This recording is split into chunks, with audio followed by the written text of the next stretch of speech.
Doctor Satti Suryanarayana Reddy Anaparthi నియోజకవర్గంలో 10 రూపాయలు డాక్టర్గా మంచి పేరు సంపాదించుకున్నారు. దీంతో వైసీపీ నుంచి అనపర్తి టికెట్ దక్కింది. ఆయనకు మృదు స్వభావి అనే పేరు ఉన్నప్పటికీ పార్టీ కార్యకర్తల పట్ల కఠినంగా వ్యవహరించేవారా?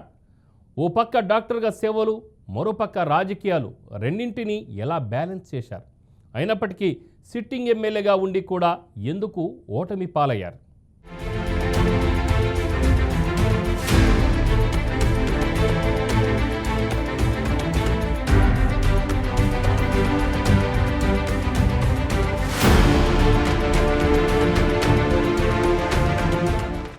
డాక్టర్ సత్తి సూర్యనారాయణ రెడ్డి వైద్య వృత్తిలో ఉంటూనే కాంగ్రెస్ పార్టీలో పరోక్షంగా తన మేనమామ తేతలి రామారెడ్డి తరఫున ఎన్నికల ప్రచారంలో క్రియాశీలకంగా పాల్గొనేవారు. ఈ క్రమంలో ఆయన వైఎస్ఆర్ కాంగ్రెస్ ఆవిర్భావంతో వైసీపీలో చేరి 2014లో అసెంబ్లీ ఎన్నికల్లో వైఎస్ఆర్సీపీ అభ్యర్థిగా పోటీ చేసి టీడీపీ అభ్యర్థి నల్లమిల్లి రామకృష్ణారెడ్డిపై 1333 స్వల్ప ఓట్ల తేడాతో ఓడిపోయారు.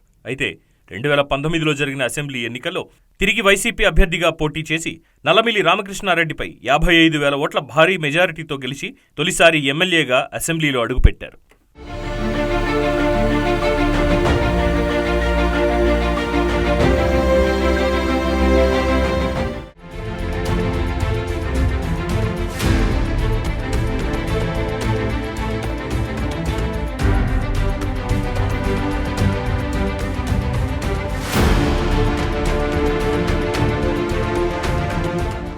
అనపర్తి నియోజకవర్గంలో 10 రూపాయల డాక్టర్గా మంచి పేరు సంపాదించిన డాక్టర్ సత్తి సూర్యనారాయణ రెడ్డికి 2014లో వైఎస్ఆర్సీపీ నుండి ఎమ్మెల్యే టికెట్ ఇచ్చారు జగన్. అదే సమయంలో టీడీపీ సీనియర్ నాయకులు నల్లమిల్లి మూలారెడ్డి రాజకీయాల నుండి తప్పుకొని తండ్రి బాటలో నడుస్తున్న తన కుమారుడు నల్లమిల్లి రామకృష్ణారెడ్డిని రాజకీయ వారసుడిగా పరిచయం చేశారు. దీంతో టీడీపీ అధిష్టానం నల్లమిల్లి రామకృష్ణారెడ్డికి ఎమ్మెల్యే టికెట్ని కేటాయించారు.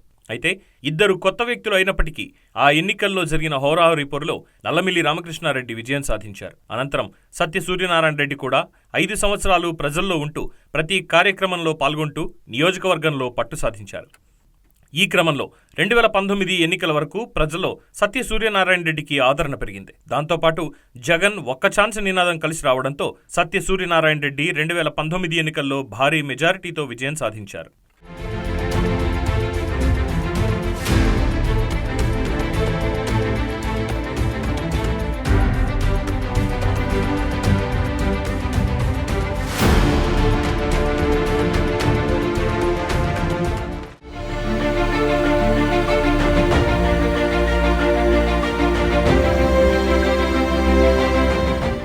ఎమ్మెల్యేగా ఎన్నికైన డాక్టర్ సత్య సూర్యనారాయణ రెడ్డి నియోజకవర్గంలో పలు అభివృద్ధి కార్యక్రమాలు చేశారని నియోజకవర్గ ప్రజలు చెబుతున్నారు. తమ నాయకులు గాని కార్యకర్తలు గాని నియోజకవర్గంలో ఎక్కడా ఎటువంటి తప్పులు చేసినా ప్రజలను ఇబ్బంది పెట్టినా సహించేది లేదని, వారిపై కఠిన చర్యలు తీసుకుంటామని హెచ్చరించేవారు. అలాగే మద్యం నాటుసారా వల్ల ప్రజలు ఇబ్బంది పడుతున్నారని తెలిసి అటువంటి వారిని పట్టుకుని ప్రభుత్వానికి అప్పగిస్తే 5,000 బహుమతి ఇస్తానని ప్రకటించారు. అలా ప్రజల్లో మంచి పేరు సంపాదించారు.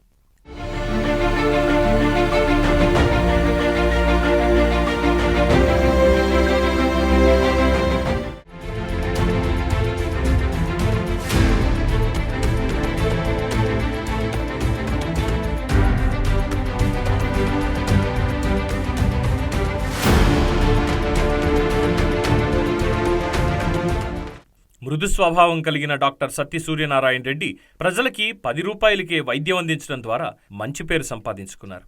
అయితే ప్రజలకు మరింత సేవ చేయాలనే ఉద్దేశంతో రాజకీయాల్లోకి వచ్చి ఎమ్మెల్యేగా గెలుపొంది ప్రజలకు ప్రభుత్వ పథకాలు అందేలా చూశారు. నిత్యం ప్రజల్లో ఉంటూ ఉదయం 10 గంటల వరకు హాస్పిటల్లో ఉండి ప్రజలకు వైద్య సేవలు అందించి మిగిలిన సమయంలో నియోజకవర్గంలో రాజకీయాలు చూసుకునేవారు. ప్రభుత్వ పథకాలు అందడంలో ఎక్కడా అవినీతి లేకుండా నియోజకవర్గంలో అందరూ పనిచేయాలని పార్టీ నాయకులకి దిశానిర్దేశం చేసేవారు.